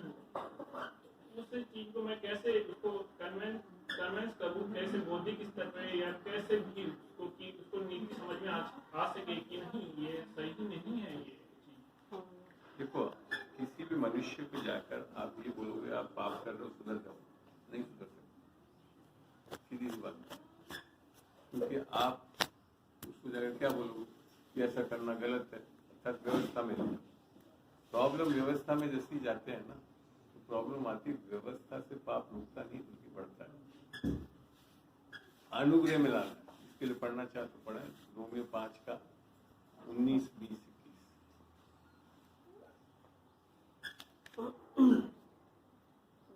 आपको पता है इस संसार में सबसे ज्यादा व्यवस्था इस देश में 19-20 सबसे क्योंकि ज्यादा प्रॉब्लम है। 19-20 क्योंकि जैसा एक मनुष्य क्या कह रहा मानस यही 20 से पढ़ 20, 21। 20 व्यवस्था बीच में आ गई कि अपराध बहुत हो। क्या आ गई? व्यवस्था बीच में आई तो अपराध कम हुआ, बढ़ गया। हम क्या कर रहे हैं आज, सारा गवर्नमेंट और क्या कर रहा है, व्यवस्थाएं लाने। आप अगर उठाकर देखो हिस्ट्री, जैसे इनकम टैक्स आया तो इनकम टैक्स की चोरी बढ़ गई। जैसे ही वो क्या बोलते आतंकवादी का क्या एक्ट है, जीएसटी आतंक के लिए आया था ना, एंटी टेररिज्म बड़ा कम नहीं हुआ पूरे। जो भी एक्ट लाओगे तो उससे क्या होता है, जो मनुष्य की प्रवृत्ति है सेल्फ बिना परमेश्वर की, उससे क्या होता है, जैसे आप उसको टोकते हो ना, चल मैं करके दिखाता हूँ वो करेगा, पाप बढ़ता है। रोमियो 7 में पढ़े तो वहाँ लिख रखा है व्यवस्था के द्वारा क्या पाप बढ़ता है। तो व्यवस्था एक्चुअली दी भी इसी के लिए गई थी। परमेश्वर ने व्यवस्था इसके लिए नहीं दी थी पाप कम हो जाए, क्योंकि लोगों को पता नहीं था कि पाप क्या है। पाप बताया तब वो बढ़ गया, लालसाएं बढ़ती है। और हम इसी के लिए कह रहे हैं ना, आप जाकर अगर कोशिश करेंगे कि ये बताने के लिए ऐसा नहीं होगा। तरीका क्या है, आगे पढ़ना भी है, पूरा नहीं पढ़ा। व्यवस्था बीच में आ गई कि अपराध बहुत हो, परंतु जहाँ पाप बहुत हुआ वह अनुग्रह उससे भी कहीं अधिक हुआ। अब आपको बताना है अनुग्रह, तो कोई बात नहीं, ये सब कर रहा है, कोई दिक्कत नहीं। परमेश्वर तब भी तुमसे प्रेम करता है, तुमको बचाना चाहता है, ये बताना। अनुग्रह बढ़ा, हाँ पढ़ो, पूरा पढ़ो। हाँ, परंतु जहाँ पाप बहुत हुआ वहाँ अनुग्रह उससे भी कहीं अधिक हुआ कि जैसा पाप ने मृत्यु फैलाते हुए राज्य किया, वैसा ही प्रभु यीशु मसीह के द्वारा अनुग्रह भी अनंत जीवन मसीह के द्वारा अनुग्रह से भी अनुग्रह भी अनंत जीवन के लिए धर्मी ठहराते हुए राज्य करे। लोगों को आज जरूरत व्यवस्था की नहीं, अनुग्रह समझ। तुम इतना पाप कर रहे हो तब भी परमेश्वर तुमसे प्रेम करता है, तुम्हें बचाना चाहता है। ये तो पता है सबको, सब पाप करते हैं, ऐसी बात नहीं, सब जानते गलत है। ये भी पता है कि कुछ ना कुछ इसका कि मैं परमेश्वर दंड दुष्टों को देगा। लूट रहा हूँ, अन्याय कर रहा हूँ। मगर ऐसे समय में जब आप इसको बताएं कि तब भी परमेश्वर प्रेम करता है, परमेश्वर तुम्हें बचाना चाहता है, तुम्हें इससे भी अच्छी जिंदगी देना चाहता था कि आप वो बताना जरूरी, उद्धार दिलाना जरूरी, ये बात सुसमाचार बताना जरूरी है। और तरीका क्या है, आपको सामर्थ्य भी है। ऐसे लोग जब नहीं होते तो मौका मिलेगा किसी को, आपको जैसे हुआ ना चंगा छुटकारा मिला, इच्छा हुई, आप इसको इस्तेमाल करो। यही तो यीशु मसीह करता था, लोगों को चंगा करता था, सब करता, फिर आते थे सुनने। हमने अपनी मिनिस्ट्री में ऐसे ही देखा, लोग हमारे पास पहले आते हुए इसी के लिए आते हैं कि कोई चंगाई को ऐसे असाध्य बीमारियों से जिसमें कोई रिपोर्ट ही नहीं आती, MRI में भी नहीं आती, ऐसे आते हैं और बताते हैं। फिर हम फौरन बताते हैं कि आत्मा की जरूरत क्या है, और फिर वहाँ भरपूरी जीवन है, अपनी गवाहियाँ, सब चीजों से यही बताते हैं कि इससे भी बढ़कर आप बहुत जयवंत हो सकते हैं। आपको मैं बताऊं, मेरे में इतना कॉन्फिडेंस है आज कि मेरे को आप किसी भी MNC का चपरासी की नौकरी दिला दो, within no years I will be the CEO, क्योंकि ये परमेश्वर मेरे साथ है। यूसुफ के बारे में पढ़ोगे तो यही लिखा था, कुछ बिल्कुल एक स्लेव बन के आया था, उसके पास अधिकारी बना और फिर जाकर गवर्नर बन गया। ये है वो सामर्थ्य, ये है वो परमेश्वर, हर चीज का जवाब है यीशु मसीह। तो यीशु मसीह आपको गरीब बनाने नहीं, राजाओं का राजा बनना चाहता है, आपको गरीब नहीं रखना। ऐसा सामर्थ्य देकर ऐसा चलाएगा ताकि लोग जान सकें। सही में मैं तो ऐसे परमेश्वर के पीछे कहाँ जाऊँ जो गरीब पड़ा बनाकर रख देते, नहीं जरूरत, ऐसा है नहीं यीशु। पर ऐसा भी नहीं है कि तुमको अमीर बनाकर अपने लिए जमा करते हो, लोगों के लिए इस्तेमाल करने वाले संसार। वही तो लिखा था, जो फर्स्ट आशीष थी ना, to have be fruitful, multiply, subdue. Subdue. Subdue का मतलब ही तो यही है कि आपके पास पूरे स्रोत, और फिर वो स्रोतों को लोगों के लिए इस्तेमाल, अपने लिए इस्तेमाल करने वाले, यही वो आशीष, वो परमेश्वर की आशीष है। और परमेश्वर की ऐसी है, उसने बनाकर अपने लिए थोड़ी सब कुछ सब दिया, उसने अपने निज पुत्र को दे दिया। क्यों? क्योंकि जानता था कि मैं इन्वेस्ट करूंगा तो बहुत बड़ा प्रॉफिट कमाऊंगा, बहुत बड़ा बिजनेसमैन है ये परमेश्वर।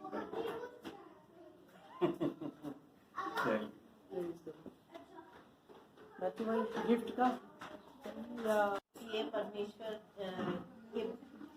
कि हमने किस तरीके से विटनेस करा है, जो हमारे अंदर है वो इस संसार से महान है।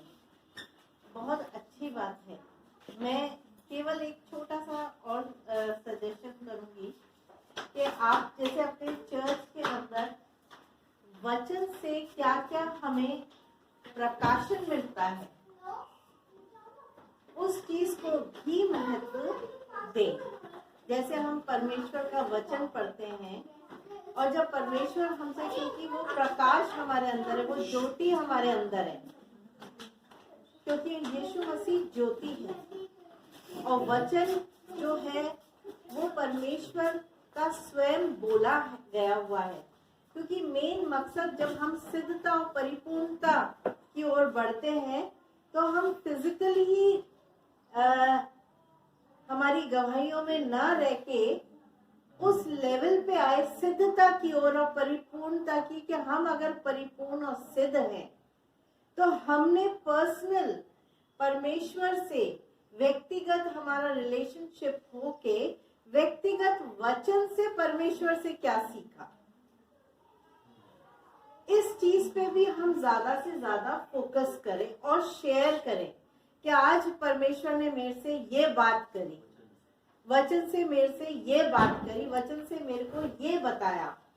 वहां पे हम किसकी ओर बढ़ेंगे? जहाँ पे एक वचन में लिखा है कि हम तेजस्वी कलीसिया, है ना। तेज कब आएगा? सिद्धता, अंश अंश हम बढ़ते जाते हैं परमेश्वर पे। हम एकदम से नहीं, फिजिकली भी हम एकदम से नहीं बढ़ते हैं, वैसे स्पिरिचुअली हम समझ, जो हमारा दिमाग है, हमारा माइंड है, हम उसको, वो परिपक्व होगा हमारा जैसे जैसे जितना हम निर्भर और परमेश्वर से गहरी संगति रखेंगे। तो मेरा एक छोटा सा ये भी है कि जब हम आपस के अंदर मिला करें, गवाहियां दिया करें, तो ये भी एक होना चाहिए कि आज मैंने वचन से, परमेश्वर से क्या सीखा, ताकि जिससे मेरी एक आत्मिक उन्नति, एक आत्मिक सिद्धता हुई है। मैंने इस पूरे साल, मैं अपना बता रही हूँ, मैंने इस पूरे साल परमेश्वर से बीच बीच में बहुत प्यारी रीति से सीखा। जैसे मैंने शायद पहले भी आपको बता चुकी हूँ, चंगाई का जैसे मैंने बताया था कि जैसे परमेश्वर आत्मा है और परमेश्वर अपने वचन जो है वो भी आत्मा है, और किस तरीके से जब हम वचन को बोलते हैं तो वो आत्मा है, क्योंकि वचन वो आत्मा किस तरीके से हमारे आत्मा प्राण शरीर में पेनिट्रेट करता है, क्योंकि लिखा है ना, परमेश्वर का वचन आत्मा प्राण शरीर गुदे गुदे हड्डी तक जाता है, पहुंचता है, अलग करता है। तो वो वचन जो है वो किस तरीके से कार्य करता है। यीशु मसीह स्वयं फायर है, आग है, तो सेम टू सेम इक्विवेलेंट वचन है। वचन में और परमेश्वर के इस में कोई फर्क नहीं है। वचन ज्योति है, क्योंकि लिखा है सत्य है, सत्य हमारे को धोता है, साफ करता है। तो इस तरीके से हम पर्सनल लाइफ के अंदर हमारा देखें कि वचन हमारे अंदर हमें किन किन चीजों को, जो पुरानी चीजें कैसे कैसे धुल रही है और नई चीजें कैसे कैसे स्टैब्लिश हो रही है। अभी बीच में जैसे मैंने परमेश्वर से कहा, परमेश्वर आप इतने बड़े हो, क्योंकि जब हम रेवलेशन पढ़ते हैं तो लिखते हैं वो ओमनी पोटेंट है, वो ओमनी प्रेजेंट है, वो सर्वव्यापी है। तो देखा जाए तो वचन को भी अगर हम देखें तो वचन किस तरीके से है, वचन इतना बड़ा है कि अगर आप थोड़ा और परिपक्व हो जाएंगे तो वचन कहां से किधर जोड़कर किधर कैसे करके कितना बड़ा सरमन, मतलब अगर दूसरे हम सरमन हम सुनते हैं लोगों के जो डिफरेंट डिफरेंट एरियाज के अंदर बात करते हैं, उनको जब हम सुनते हैं तो कितना एक्सपेंशन है वचन का। है इतनी सी किताब, पर उसका एक्सपेंशन हम देखते हैं, उसका व्यापकता देखते हैं, उसकी कितना बड़ापन हम उसका देखते हैं। तो कितना इक्विवेलेंट है वचन और परमेश्वर स्वयं। तो ये चीज मैं बस खाली एनकरेज करना चाहूंगी कि हम व्यक्तिगत कितना हम आत्मिक हमारी उन्नति के लिए हम सीखते हैं, और क्या हम परमेश्वर हमें बताता है, क्या सिखाता है, ये चीज भी आप लोग शेयर करिए कि आज जो है मैंने इस वचन से लेकर ये चीज सीखी है। इस्तेमाल करें और आप लिखिए। जब वचन हम सुनते हैं परमेश्वर से, जब सीखते हैं, तब एक अपनी डायरी के अंदर या बाइबल के पीछे वो छोटे छोटे से रेवलेशंस जो आपको मिलते हैं, जो प्रकाशन वचन के द्वारा मिलते हैं, वो आप स्वयं लिखिए, ताकि जब हम 1-2 साल बाद जब देखेंगे उस चीज को तो हमें याद आता है। जैसे मैं अपनी डायरी के अंदर लिखती हूँ तब याद आता है, अरे परमेश्वर ने कैसे प्रकट करा था, ये कैसे समझाया था। बहुत पुरानी चीजों को जब मैं देखती हूँ तो लगता है वाकई आज वो चीजें पर्सनल लाइफ के अंदर समझ में आती है। परमेश्वर ने जैसे मेरे को समझाया था शांति का, कि ये शांति एक तरह की क्या है, लैंड से समझाया था कि मेरी ये जो ट्रेजर्स हैं जो इतने कीमती है, जिसको तुमको पोजेस करना है, और अगर तुम्हारे ऊपर कोई जैसे एंजाइटी स्ट्रेस आए तो ये हमें सिखा तो दिया परमेश्वर ने, हम उसे यूज भी करने के लिए वो फेथ और सामर्थ और अनुग्रह पाए। क्योंकि खुदा ने सच में यीशु मसीह में हमें बहुत ढेर सारे ट्रेजर्स दिए, बहुत ढेर सारे ट्रेजर्स दिए, और वो आत्मिक जो ट्रेजर्स हैं, जो आत्मिक धन है, उनको हम किस तरीके से पोजेस में अपनी पोजेशन में रखें, ये परिपक्वता को बढ़ाता है। तो मैं आज के दिन जिस उद्देश्य के लिए यीशु मसीह आया कि पिता से मेल मिलाप होए, मैं यही प्रार्थना करूंगी कि वो जो मेल मिलाप है वो प्रत्येक दिन आप ऐसे ही पिता से मेल मिलाप कर आगे बढ़ते जाएं और दूसरों के लिए आशीष का कारण है। आइए प्रार्थना।